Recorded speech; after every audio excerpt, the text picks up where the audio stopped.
Company X sent the goods and an invoice, and the payment deadline is approaching. They expect to receive the money owed by customers because Company X has done their part. At this point, there are two possible options. The client pays at or before the deadline, or he pays later or doesn't pay at all. We've seen the accounting transaction for the first scenario. The second one is more interesting. If a client doesn't pay us on time, but we have every reason to believe he will pay soon, we can keep the amount of receivables on our balance sheet. And, in addition, we will usually accrue interest for the delay. The amount and the terms regulating the accrual of interests for a delayed payment are typically agreed upon in the original sales contract that the two sides have signed.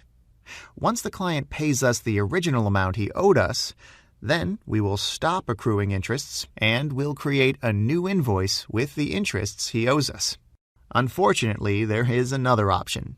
The client fails to pay us and cannot do it because their company defaults. If this happens, we must use the help of a debt collector and start a legal procedure.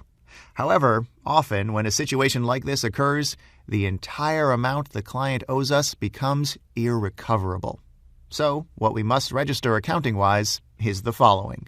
Show that the trade receivable we were expecting is not to be expected anymore by crediting trade receivables with the amount of the irrecoverable debt, and add a cost line for irrecoverable debt, which will offset the revenues we've registered but have not collected. Sometimes, companies know it is normal to expect a certain portion of bad debt, as the one we just saw. If a firm works with 10,000 clients, it is normal to expect that 50 or 100 will have difficulties and won't be able to pay for the goods they have received. This is one reason some companies make an allowance for such bad receivables.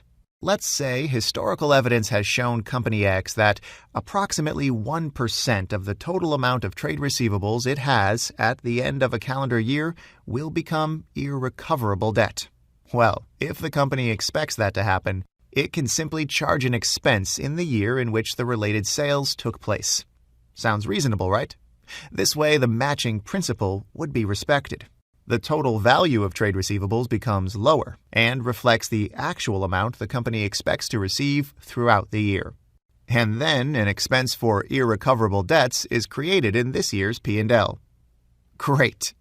So, this is how companies account for expiring invoices and clients who cannot pay their payables. Moreover, we learned how to provide for the expected level of bad debts. In our next lesson, we'll mention an additional subtlety that can probably improve a company's receivables collection process. So, don't miss it, as it is important. This will do for now. Thanks for watching.